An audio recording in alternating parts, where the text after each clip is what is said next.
2 माह से कोई मेरे दरवाजे पर रोजाना कचरा फेंक कर चला जाता। बड़ी कोशिश के बावजूद वो पकड़ में नहीं आया। एलिया ने कहा कि यकीनन ये कोई मोहल्ले का ऐसा बंदा है जो फजर की नमाज बाकायदगी से पढ़ता होगा और मस्जिद जाते हुए ये कारनामा सर अंजाम देता जाता होगा। रोजाना 10 बजे उठकर फजर कज़ा पढ़ा करता था। 20 दिन कबल मैंने एलिया से फजर में उठाने का कहा तो एलिया हैरान कि ये आज सूरज मशरिक की बजाय मगरिब से कैसे निकल रहा है। खैर, उन्होंने मुझे अगले रोज फजर के वक्त उठा दिया। मैंने उठते ही खिड़की से नीचे झांक कर देखा तो दरवाजे पर कचरा मौजूद नहीं था।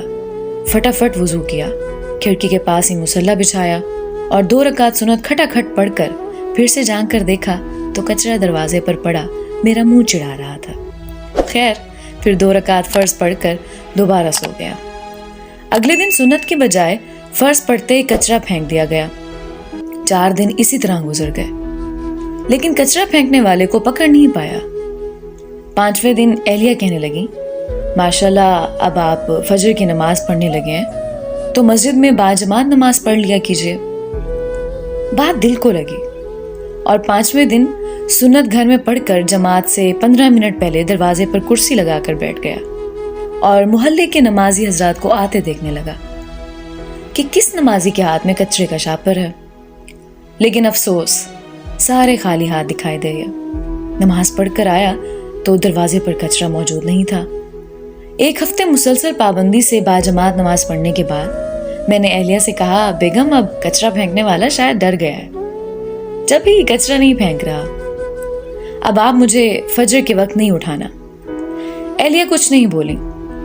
अगले दिन एलिया ने तो मुझे नहीं उठाया, अलबत्ता मेरी खुद आंख खुल गई। खिड़की से झांक कर देखा तो कचरा दरवाजे पर मौजूद था। टाइम देखा तो फजर का वक्त तो बाकी था, लेकिन जमात निकल चुकी थी। अब अगले दिन फिर वही मामूल था।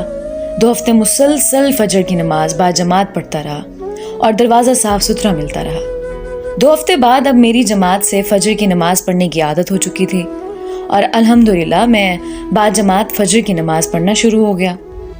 फिर कुछ दिन बाद रात के खाने में उस कचरा फेंकने वाले का जिक्र आ गया। मैं उसे बुरा भला कहने लगा। बेटा बोला, अब्बू आप उसे बुरा भला तो ना कहें, बल्कि वो तो आपका मोहसिन है जिसकी वजह से आप फजर की नमाज बाजमात पाबंदी से पढ़ने लगे हैं। बेटे की बात सुनकर मेरे दिमाग को झटका सा लगा और सबको गौर से देखने लगा।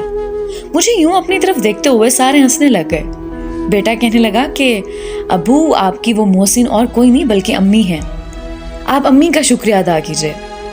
मैंने एलिया को देखा तो कहने लगी, जब घी सीधी उंगली से ना निकले तो टेढ़ी उंगली से निकालना पड़ता है।